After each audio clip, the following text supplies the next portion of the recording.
termina. Esa tarea no termina. Todos los días, como familia, necesitamos ser edificados. Todos los días, como familia, necesitamos la intervención del arquitecto, del maestro, para que haga ajuste en cada uno de nosotros.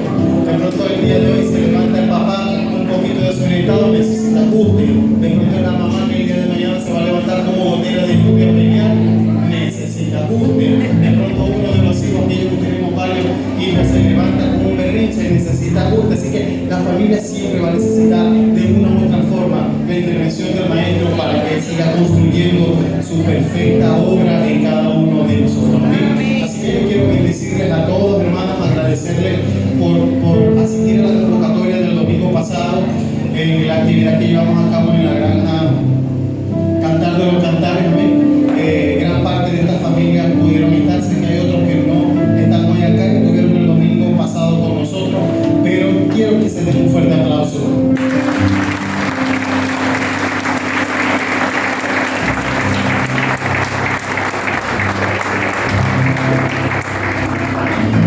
Miren, hoy es una mañana preciosa. Hoy van a ver por ahí unas premiaciones para los que, ¿saben de qué estoy hablando? Los que participaron ese día, ya los que participamos. Algunos quedamos detrás de la ambulancia, otros se destacaron, y eso hoy lo vamos a reconocer. Amén. Pero yo quiero, escuche bien, que usted tenga claro, hoy vamos a hablar de un tema de manera muy breve que está relacionado con un equipo indivisible. Y me voy a adelantar rápidamente. Un equipo indivisible. La palabra indivisible es aquello que no puede ser dividido. ¿Ok? Eso es lo que significa indivisible. Y cuando hablo de equipo me estoy refiriendo a familia. ¿Qué es lo contrario a estar dividido? Ayúdenme, ayúdenme. ¿Qué es lo contrario a estar dividido? Estar unido. Entonces veo muchos hijos por otro lado, veo a papás por allá, abuelos por allá. ¿Será que nos podemos organizar? Sí, y comenzamos dando el ejemplo de esa perspectiva. Únase a su familia por un momento, porque vamos a iniciar con algo bien precioso, y es que vamos a hacer una declaración. El eslogan que se utilizó para familia de construcción fue el Salmo 127, versículo 1, que dice que si Jehová lo edificar en la casa, en vano trabajan los que la con los edificadores. Amén. Entonces, ubica a su familia, por favor, y póngase de pie.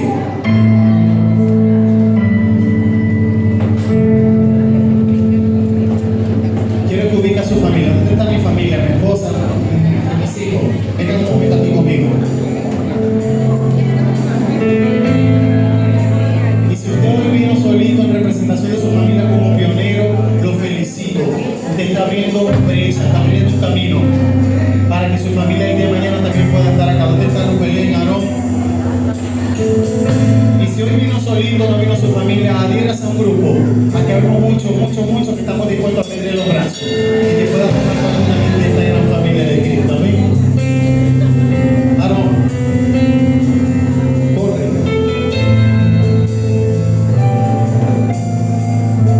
Si Jehová no edifica la casa, en vano sería trabajar. ¿Qué significa esto? En la jerga zuliana, que de nada sirve que te esfuerces con tu propia fuerza si Dios no está en el asunto. ¿Y sabes cuál es el diseño de Dios para ti? Planes de bienestar para tu familia.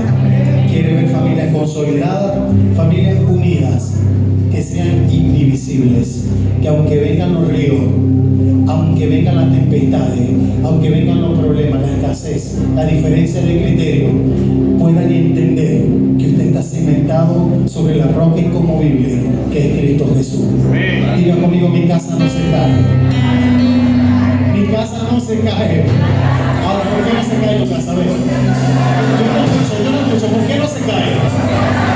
Porque está sobre la roca.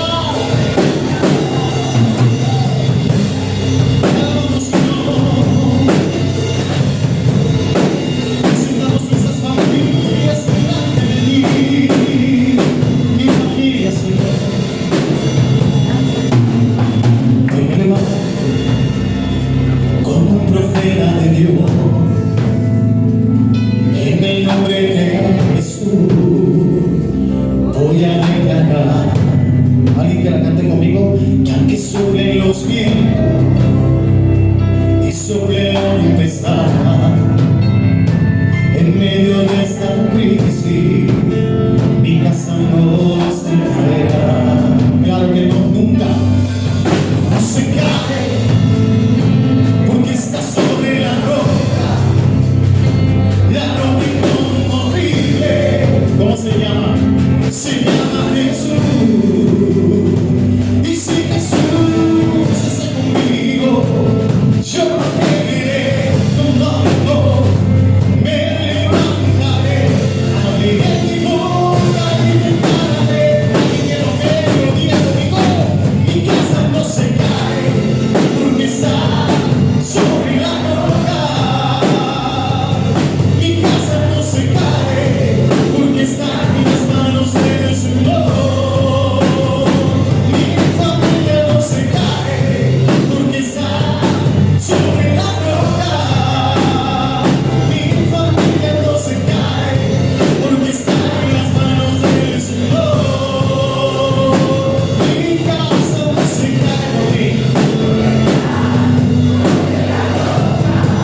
Gracias a su familia y dígale cuánto la ama.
Tus hijos son una generación bendita porque salieron de tu vientre y tu vientre es bien bendito, bendecido. Así que abre tu boca y declara que tú y tu casa le pertenecen a Jehová y que servirán al Señor.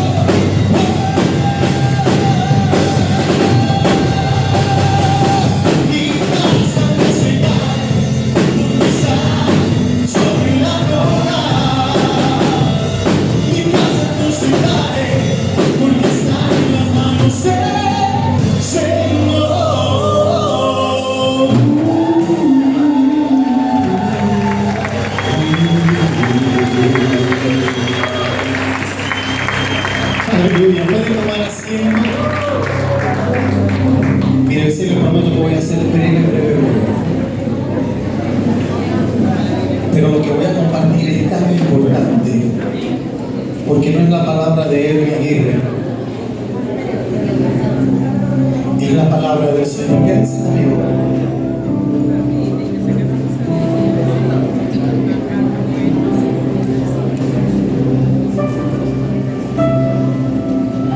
Un equipo indivisible. Eso es lo que vamos a compartir de manera muy breve. Un equipo indivisible. ¿Dónde están los equipos acá? ¿Ah? ¿Dónde están los equipos? ¿Qué pasa con un equipo cuando se enfrenta en una final de la Champions? Vamos a irnos al fútbol. El Barcelona Fútbol Club va a la final de la Champions. O al Real Madrid, para los que van al Madrid. Llegan a la final, disputan y sudan los 90 minutos y se van hasta una prórroga que puede llegar hasta penales. Y llegó el momento de levantar la copa. ¿A quiénes le van a entregar el premio? ¿A los 11 jugadores que estuvieron en el campo o a todo el equipo, incluidos los que estaban en banca, los directivos, incluidos los entrenadores? ¿Por quién se le entregan a todos? Alguien que me responda. ¿Qué dice la hermana de Green? Eso es lo que yo quería escuchar. Eso así sencillo. Porque son un equipo. Y los equipos ganan, gloria, ganan en conjunto y también pierden juntos. En un equipo no se vale decir, Maite, tú perdiste. No. Perdimos, nos caímos, nos equivocamos, pero de esta nos levantamos. Un equipo entiende y comprende que su lenguaje es ganamos. ¿Ok? Y esto se lo estoy transfiriendo a todos los papás y mamás que están acá. Papá y mamá, que tenemos una gran responsabilidad como tutores de nuestros hijos acá en la tierra. El Salmo 127, versículo 1, leo la palabra en el nombre del Padre, del Hijo y del Espíritu Santo. Dice: si Jehová no edificare la casa, en vano trabajan los que la edifican. Fue el tema que se tomó como referencia, el versículo que se tomó como referencia para llevar a cabo este hermoso diseño de familia en construcción.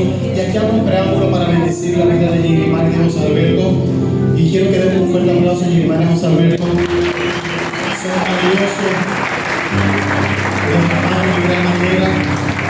Como iglesia, nosotros como pastores súper orgullosos por el trabajo incansable que ellos hicieron para que la actividad fuera un éxito total. Detrás de ellos hubo mucha gente involucrada, pero ellos no fueron los líderes como equipo que direcciona los matrimonios dentro de la iglesia. José Alberto está frente al equipo caballero, que hermana la dama, y también delante del equipo de matrimonios preciosos que hay en esta casa.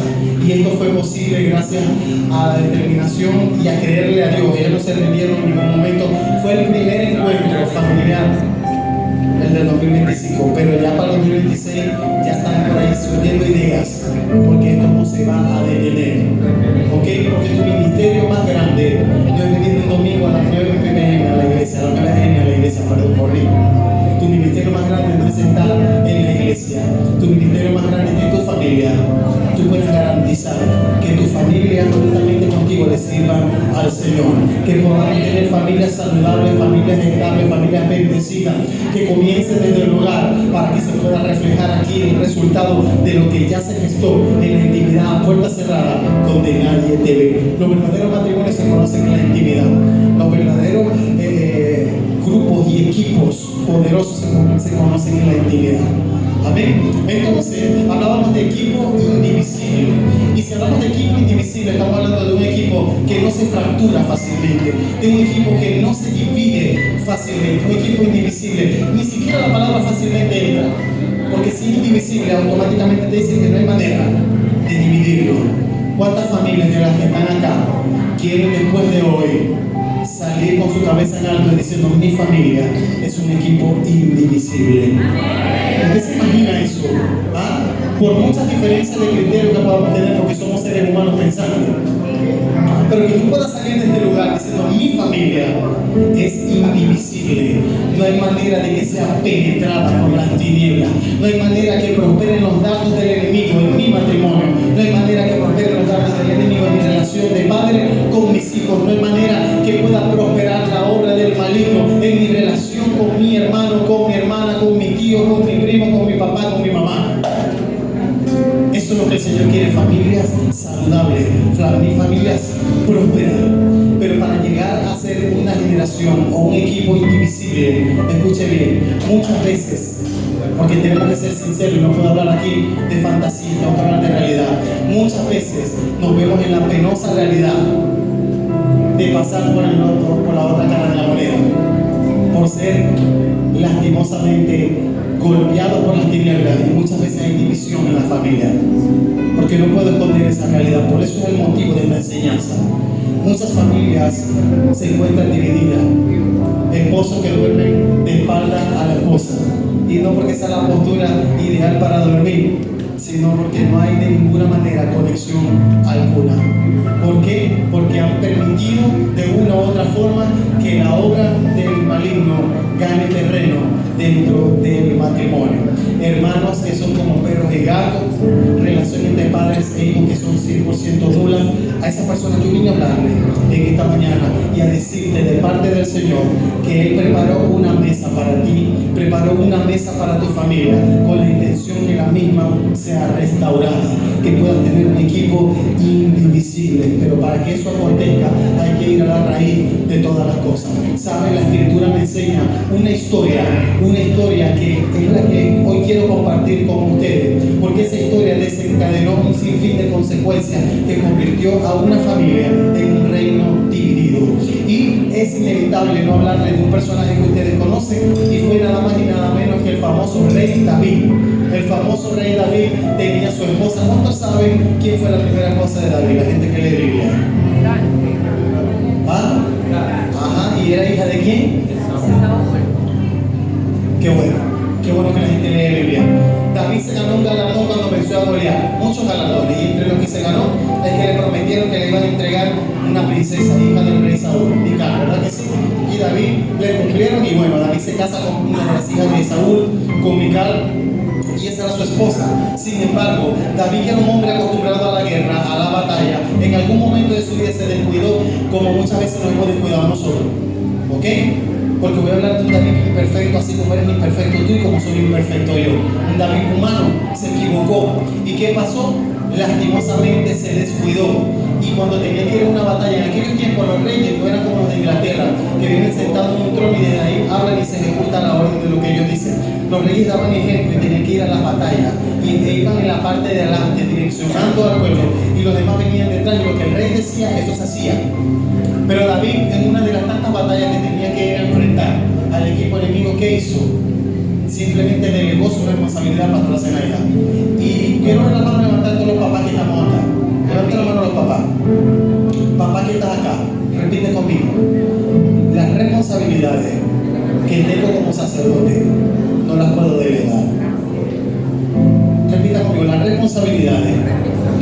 como esposo no las debo delegar.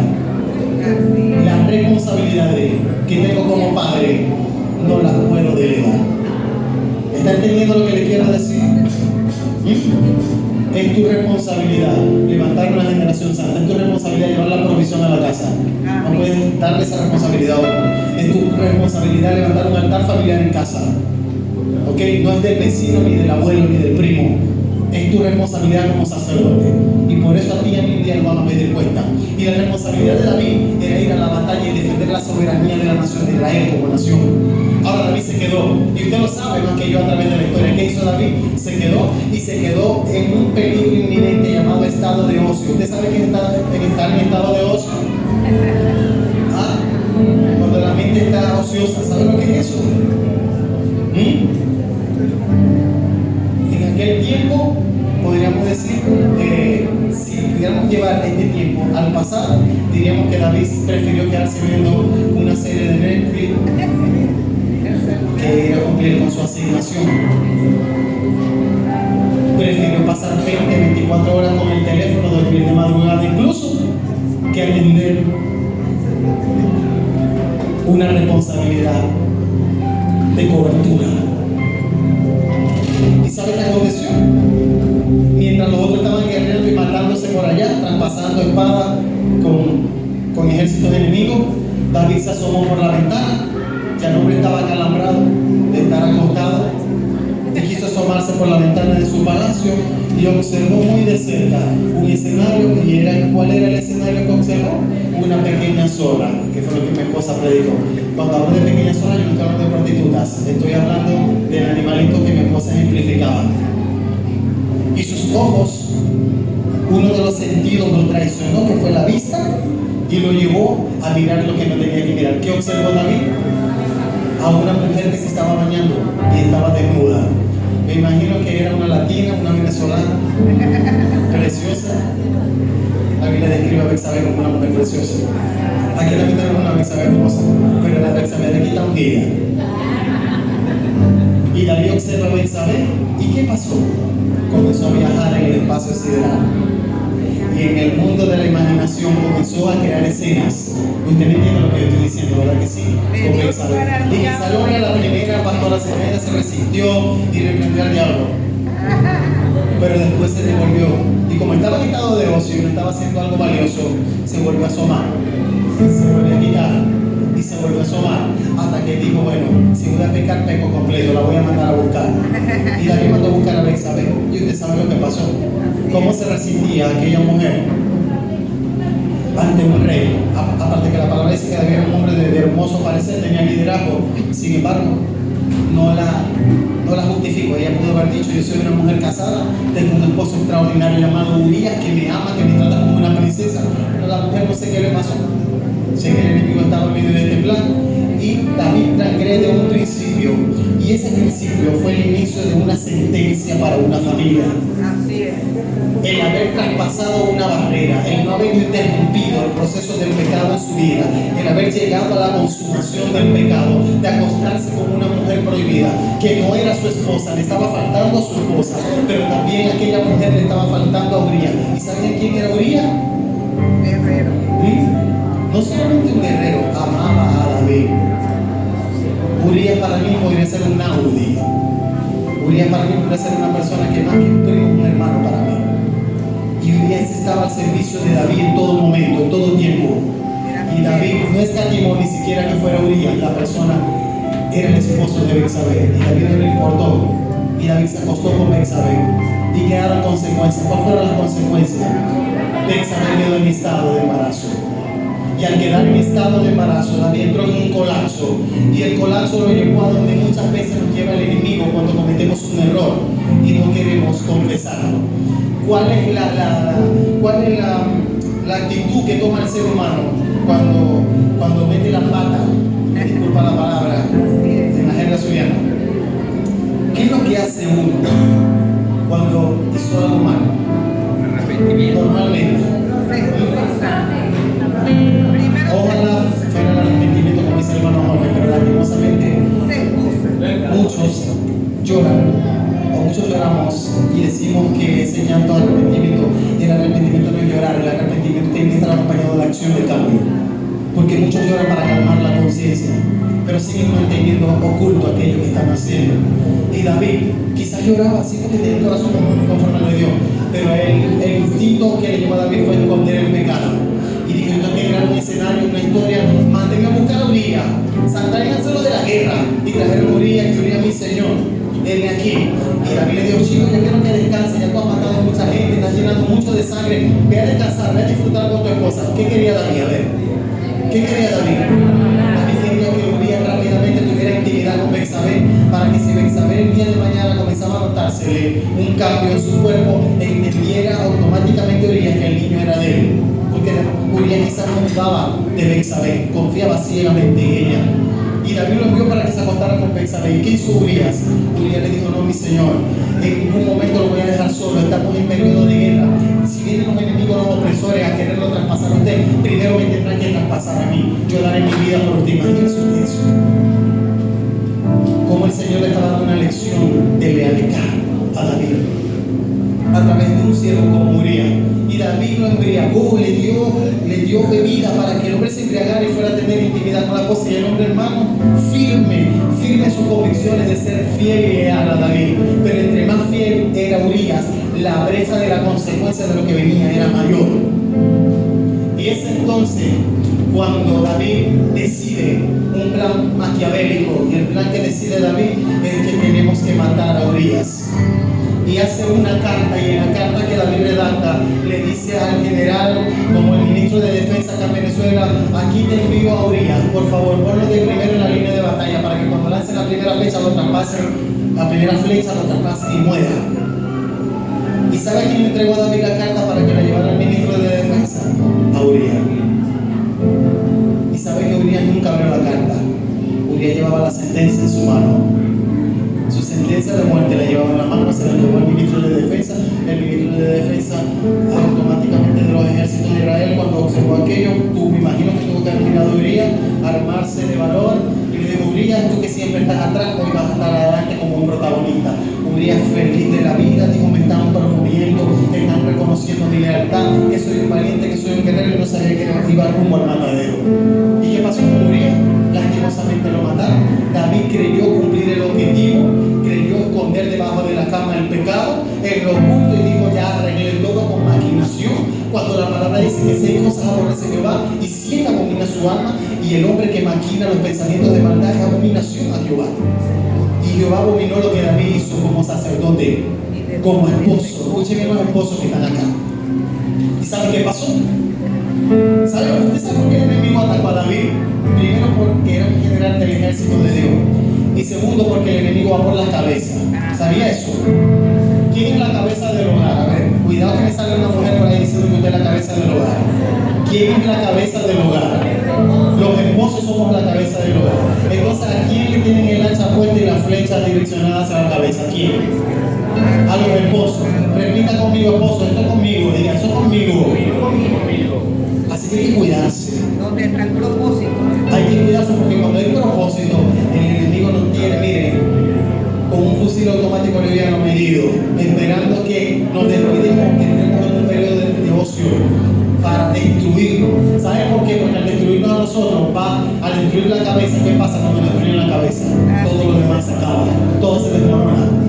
Y Satanás necesitaba destruir a David. David quebrantó un principio, transgredió un principio del reino, y el Señor levanta un profeta llamado Natán, y Natán mata a la casa de David y le hace saber a David, a través de una parábola, a través de una metáfora, de un hombre que tenía una ovejita, y había uno que tenía solamente una, y aquel despojó al que tenía una y se quedó con todas las que tenía, más la de aquel hombre. Y le dijo a David: ¿qué haremos con aquel hombre?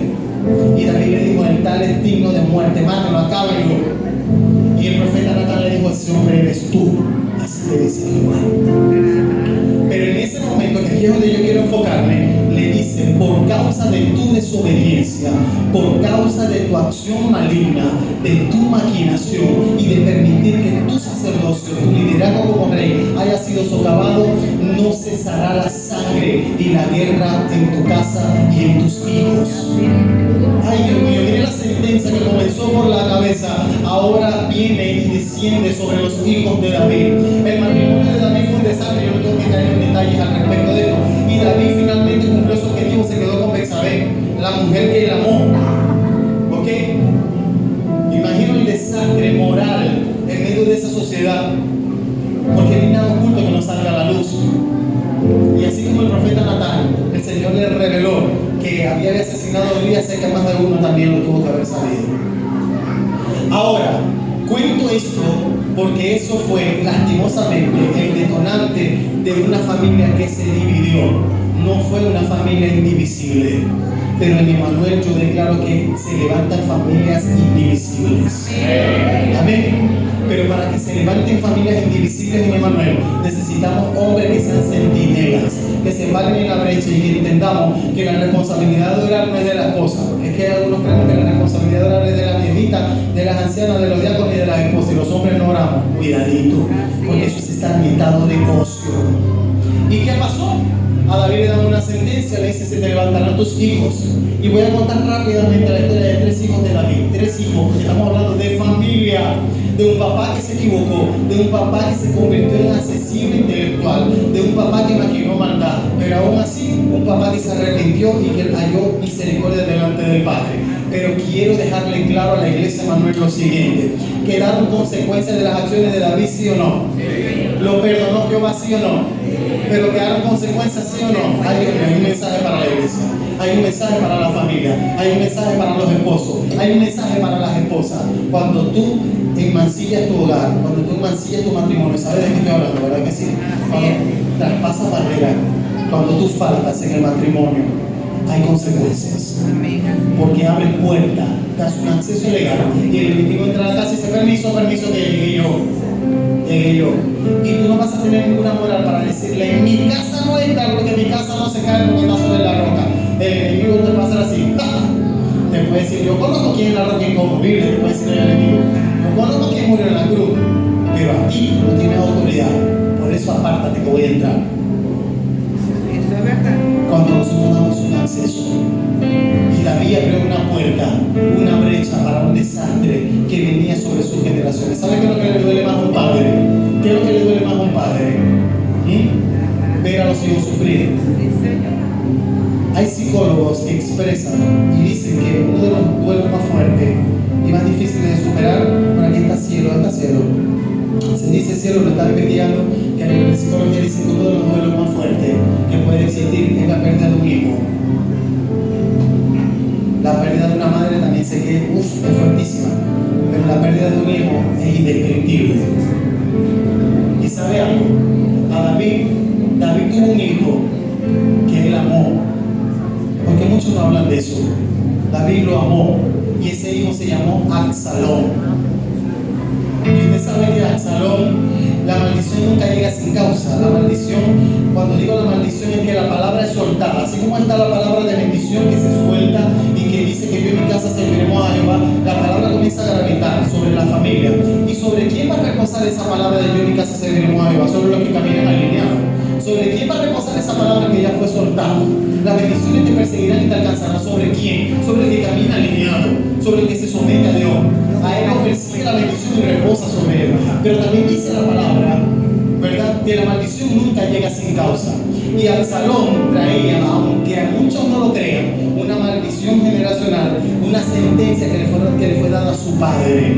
Su padre, por transgredir un principio, trajo consecuencias sobre él. Dijo: ojo papá que estás aquí, ojo papá, tú dices que amas a tus hijos y crees que amar a tu hijo es llevarle la quincena, crees que amar a tu hijo es comprarle unos buenos zapatos, comprarle un celular. Eso no es amar al hijo. Amar al hijo es brindarle cobertura espiritual, amar al hijo es cuidarlo, modelar un camino para él, para que él sea 10 veces mejor que tú y que sea 10 veces mejor que yo. Pero David se equivocó y se levanta su hijo Absalón, y desde muy pequeño Absalón tenía conductas de grandeza. Absalón desde muy pequeño tenía conductas de altivez, de prepotencia. Y dice la escritura que Absalón duró 4 años parándose a las puertas del palacio, vamos a decir hoy por hoy tribunales o palacios de justicia, donde llegaban las personas en aquellos tiempos, ¿verdad? Y delante de David traían las situaciones más difíciles para que él como rey dictaminara y dijera: se va a hacer esto, se va a hacer aquello. ¿Cuántos sabían que los reyes resolvían conflictos en aquellos tiempos? Si ha leído la historia de Salomón, cuando llegaron dos mujeres que querían un bebé y él dijo, vamos a partirlo por la mitad, los reyes tenían que tomar decisiones y eso le competía a David. Pero Absalón desde un principio comenzó a observar a David no como su padre, sino como una competencia, como un rival. ¿Sabe qué es duro? Cuando un hijo le levanta la voz al papá. ¿Dónde están los hijos? Levanten la mano a los que son hijos. ¿Dónde están los hijos que honran a su padre? Usted sabe que a papá se le puede levantar la voz con los gestos. A papá se le levanta la voz cuando uno hace así. A papá se le levanta la voz cuando uno hace así. A papá se le levanta la voz cuando uno hace así. ¿Sabía eso? Y Absalón le levantó la voz a su papá de muchas maneras. ¿Y sabe qué hacía Absalón? Absalón le decía a la gente, cuando venían a resolver un conflicto, le decía, hey, párate aquí, Maite, párate aquí, cuéntame, ¿qué está pasando en tu casa? Y Maite le decía, no, vine a hablar con el rey David. Y él le decía, está muy ocupado, no te va a poder atender.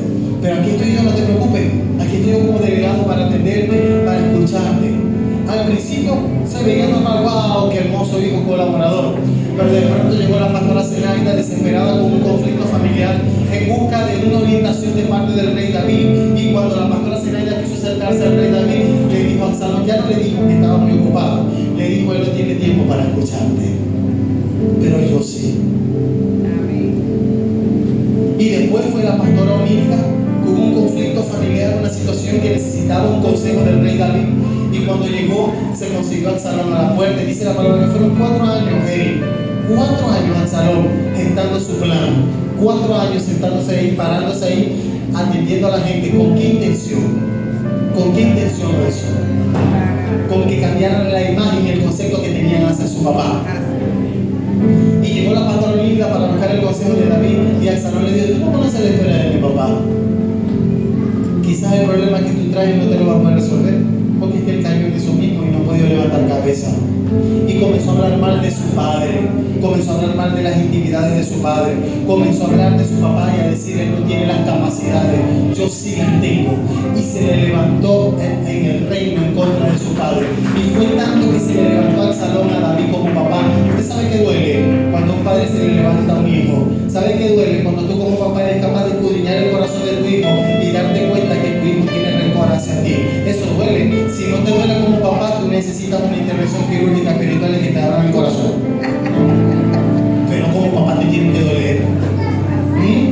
A mí me dolería demasiado saber que uno de mis hijos detesta mi presencia cerca de ellos. Así es. Y dice la escritura que a David le dolía demasiado saber que su hijo Absalón no lo toleraba. Saber que su hijo Absalón quería el trono de su padre. Y fue tanto que un día se quitó la careta y se propuso, se postuló como rey. E incluso quiso usurpar el trono de su padre. Y hasta cierto punto, de manera como un monstruo, logró posicionarse por un periodo muy corto. Le hizo un golpe de estado a su padre. Y es por eso que la gente que lee Biblia debe saber a quién va dedicado el Salmo capítulo 3. El Salmo capítulo 3 dice, oh Jehová, ¿cuántos han multiplicado mis adversarios? Búscalo en su Biblia y va a ver el título de lo que dice. Dice la aflicción de David cuando era perseguido. ¿Por quién? Por su hijo Absalón. Su hijo lo persiguió. Y saben, David no le tenía miedo al hijo. David prefirió huir para evitar conflicto, porque como un padre le levanta la mano al hijo, no quería de ninguna manera enfrentarse a su hijo en una guerra. Y Absalón le levantó un ejército al ejército de David. ¿Y saben cuál fue el resultado final de todo? Que se enfrentaron los dos ejércitos. Y el ejército de David venció al ejército de Absalón. Y Absalón, cuando vio que todo su ejército había muerto, agarró una mula, un caballo, como usted quiera pensar, se montó para escaparse. Y cuando iba en camino, el hombre no sé si era muy alto, pero pasó entre un árbol con el caballo, con la mula, y su cabello que era largo se le enredó en uno de los arbustos. El hombre quedó guindando, como demostrando allí públicamente en Jehová la vergüenza de Absalón. Y Absalón no había manera de soltarse, ahí quedó enredado. Y llegó uno de los principales que le servía a David. Y aun cuando David imploró y pidió que no tocaran a Absalón, aquel hombre traspasó a Absalón y acabó con la vida de Absalón. Dice la escritura que David lloró amargamente la muerte de su hijo amado. Y la Escritura también reseña que fue producto de la consecuencia de un pecado como el que cometió David con Urías y con Betsabé. Mira hasta dónde te puede llevar, papá, una decisión. No es bueno tomar decisiones cuando usted está triste. No es bueno tomar decisiones cuando usted está airado. No es bueno tomar decisiones cuando tiene un problema en el matrimonio. No es bueno ni siquiera tomar decisiones cuando estás muy feliz, muy eufórico. Las decisiones hay que manejarlas con cabeza fresca, con inteligencia emocional, con discernimiento de espíritu, con dirección del Espíritu de Dios. Y hoy le estoy hablando a los papás, porque de ahí parte todo. De ahí parte todo. Ahora todos diríamos, David pagó lo que hizo con Urías a través de Absalón, pero no fue solamente Absalón. David tuvo una hija preciosa llamada Tamar. ¿Cuántos saben esto? Una hija preciosa que amaba, era una doncella. Dice la Escritura que era hermosa y era apartada para Dios, Tamar. Y Tamar era hermana de Absalón también. Le estoy yendo atrás, porque eso fue antes de que pasara lo de Absalón. Y Tamar tenía un medio hermano, o un hermano por parte de padre, que también era hijo de David, llamado Amnón. Y este hombre se enamoró de su hermana. Y también lo atribuyen como consecuencia al pecado de David. Que un hermano se enamore de su hermano. ¿Usted sabe qué es eso? Eso es terrible. Lo entiendo porque papá tuvo un hijo en Venezuela y tuvo otro en Chile y tuvo otro en Perú. Y por coincidencia de la vida se consiguieron, no saben que eran familia. Podría justificarse, pero no. David sabía que todos esos eran sus hijos y todos ellos sabían que eran hermanos. Y Amnón se enamoró de su hermana al punto de que abusó de ella y la violó. Y acabó con la vida de Tamar. La destruyó. ¿Qué hizo Absalón cuando se enteró de lo que había hecho? ¿Qué creen ustedes que hizo Absalón con el temperamento que tenía? Fue en busca de su hermano para matarlo, volvió a matarlo también. O sea, sangre, destrucción entre hermanos, violaciones, producto de una decisión que llevó a la división total y consumación de una familia. Te estoy contando esto, iglesia. Te estoy contando esto porque no debería repetirse la historia en tu casa. Y hay gran responsabilidad en que nuestros hogares sean estables y restaurados en nosotros los sacerdotes. Si hay situaciones que están pasando en la casa, papá, yo sé que hay mujeres como mujeres de lluvia, sé que las hay, pero la responsabilidad principal es nuestra como sacerdotes del hogar. Es tu responsabilidad y es la mía. Y culmino con esto porque les prometí que iba a ser breve. La Escritura reseña una historia. En uno de los dos libros de Samuel habla de dos personajes, Abinadab y habla de Obed-Edom. Dos familias distintas, dos familias. ¿Cuántos sabían que en tiempos antiguos había un tabernáculo donde se adoraba al Señor? Y era movible, era con telas, y si el Señor decía ahora se van a ir para otro territorio que tienen que hacer, lo desarmaban y lo tenían que instalar tal cual como Jehová decía. Y ese tabernáculo tenía algunos elementos específicos, pero me voy a enfocar en el arca del pacto. El arca del pacto era como una caja, como un cofre que tenía como unos querubines, sé que mucha gente acá lo sabe, y tenía unas estacas con las que se movía, porque solamente los sacerdotes podían tocarla, porque eso era sumamente delicado, porque representaba simbólicamente que la presencia de Jehová reposaba sobre el arca. Pero los filisteos en algún momento se robaron el arca. Una vez llegaron, saquearon al pueblo de Israel, creyeron obtener la victoria y se robaron el arca. Y después de que se robaron el arca, para hacer más corta la historia, David y el pueblo de Dios recuperaron el arca, pero el arca duró 20 años en la casa de Abinadab. Ahora, ¿qué pasó durante esos 20 años en la casa de Abinadab? Qué bueno que me gusta que ella hable con tanta seguridad, porque tenía miedo que alguien me dijera lo contrario. No pasó nada. 20 años y no pasó nada. Abinadab, de la tribu de Leví, del sacerdocio de la tribu de Leví, con sus hijos, y no pasó nada. Cuando por fin Jehová da la orden de que David saque el arca de la casa de Abinadab, donde no prosperó, escuche bien, ¿sabe por qué no prosperó el arca? ¿Por qué no prosperó la familia de Abinadab? ¿Por qué no prosperó? Ay, Dios mío, escuche bien lo que le voy a soltar. ¿Sabe por qué no prosperó? Porque se acostumbraron a ver la presencia de Dios como algo común. Se acostumbraron a ver la presencia de Dios como un elemento, como un mueble. Se acostumbraron a ver el arca de Dios como algo normal.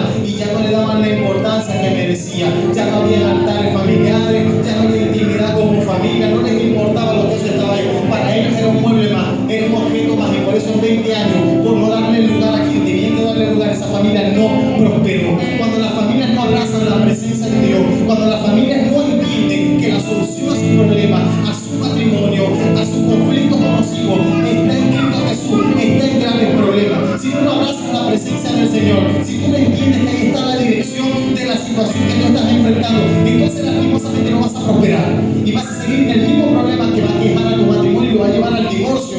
Y tus hijos se van a perder. ¿Por qué se van a perder? Porque no has entendido que la fuente de la salvación es Cristo, y eso se logra abrazando su presencia a través del Espíritu Santo. Abinadab no lo entendió.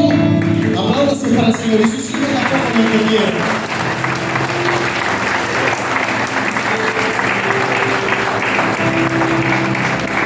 Pasaron 20 años, repita conmigo, 20 años. El Señor le da la orden a David y dice: saca el arca de ahí. Y cuando van a sacar el arca, uno de los hijos de Abinadab quiso agarrar el mueble, pues. Como hay gente que quiere manipular la presencia de Dios o quiere estar en escenario pisoteando la sangre de Cristo, y aquel hombre, para él era algo normal, pastor Aley, y agarró el arca, la quiso agarrar, y ¿qué aconteció? Cayó por tierra, como diría el pastor en su lenguaje. Murió automáticamente. Porque con la presencia de Jehová no se puede. Esa familia no prosperó porque no valoró la presencia del Padre en la familia. Ahora, no hay nada que hacer con el arca. Todos tenían miedo, hasta David tenía miedo.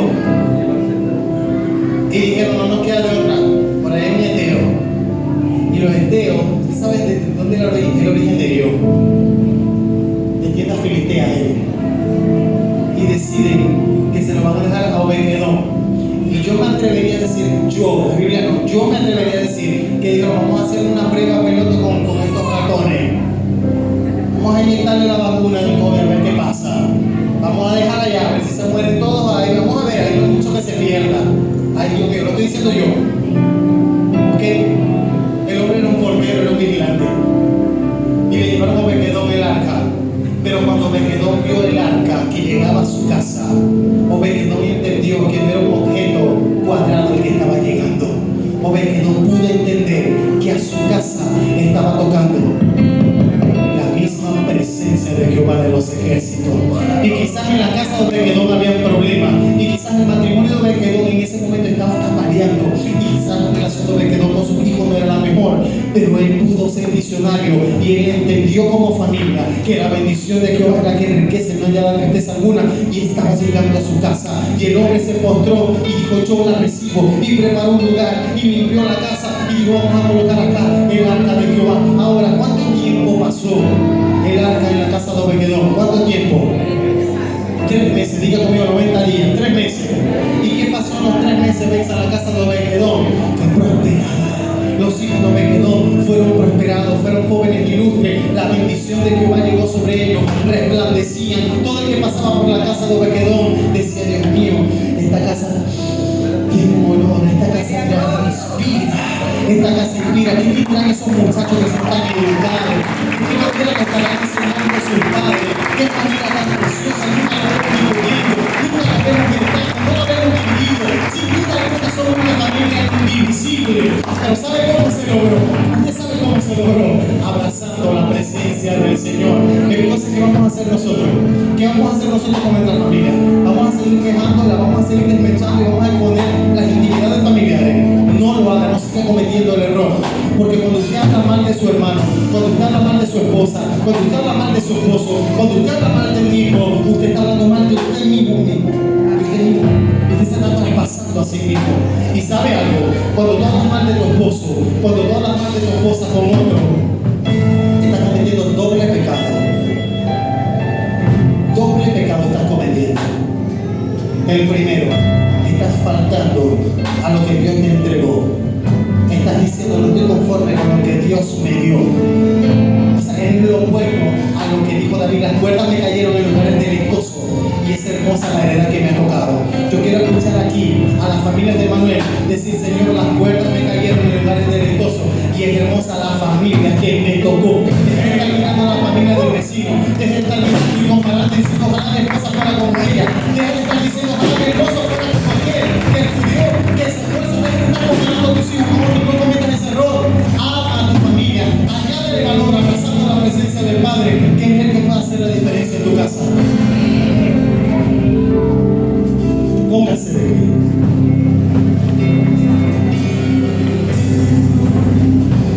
Otra vez a su familia.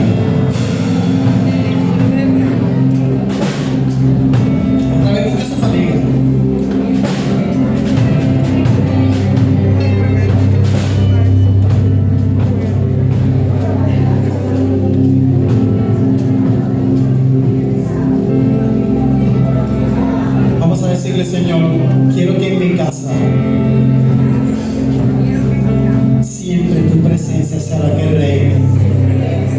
Puedes decirlo, Señor, quiero que en mi matrimonio siempre reine. Esposa, que mi matrimonio siempre reine tu presencia, Señor. Abrace la presencia de Dios en su casa. Vamos, todas las familias se toman de la mano.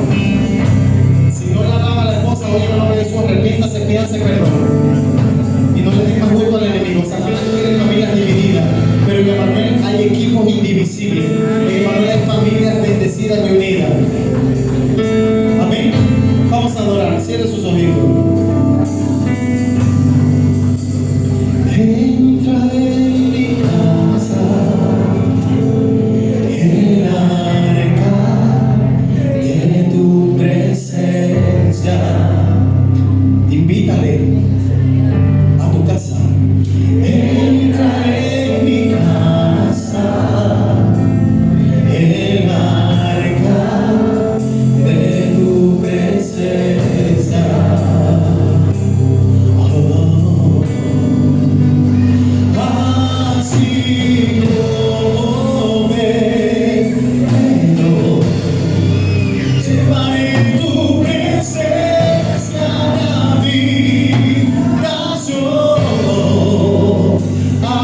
Así como vengo, llevaré tu presencia a mi habitación. No me moveré, aquí me quedaré, tu presencia guardaré. No me moveré, aquí me quedaré, tu presencia guardaré.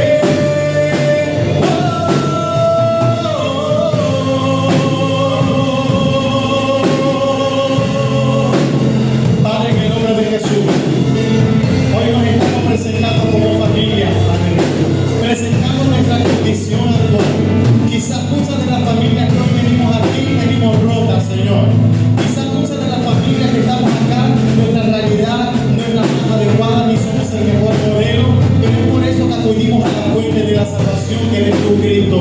Señor, así como la presencia de Jehová visitó la casa de Obed-Edom, así hoy nosotros estamos pidiendo con mucha humildad. Es una petición, es un clamor. Vamos, pida por su familia. Padre, yo pido que en la familia Aguirre Sánchez entre a reinar para siempre la presencia del Rey de Gloria, Señor. Entra en la casa de la familia Aguirre Sánchez para seguir obrando, para seguir restaurando mi matrimonio, para seguir restaurando mis hijos, Señor, su proceder, Padre, y garantizar un futuro glorioso para cada uno de ellos, un porvenir en el cual tú siempre vas a estar presente, Señor. Aleluya. En mi casa habita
inspiración para los que vienen detrás.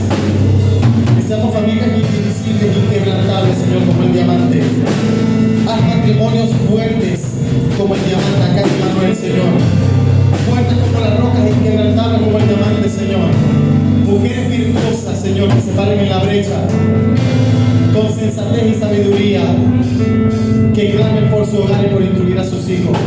Sacerdotes, Padre, que cumplamos nuestro rol, sin delegar nuestra responsabilidad, sin abandonarla y sin entrar en el peligroso camino del negocio, Señor. Hoy te pedimos perdón, todo juntos, si no hemos sido el modelo de familia que Cristo nos llama a ser. Padre, a los esposos que estamos acá, enséñanos a amar a nuestras esposas como Cristo amó a la iglesia y se entregó por ellas, Señor. Y enseña a nuestras esposas a amar a sus maridos, Señor, a respetarlos y a honrarlos, entendiendo, Señor, que la máxima autoridad delegada del cielo eres tú y nosotros como esposos somos cabezas, Señor. Gracias por nuestros hijos que son como flechas que lanzaremos hacia un destino profético. Lo declaro y lo creo, las puertas de la no prevalecerán. No más divorcios, no más divorcios en las familias de Manuel. Rechazamos el divorcio en el nombre de Jesús y abrazamos la restauración y el perdón desde ahora y para siempre. La iglesia dice amén y amén. Le damos un aplauso.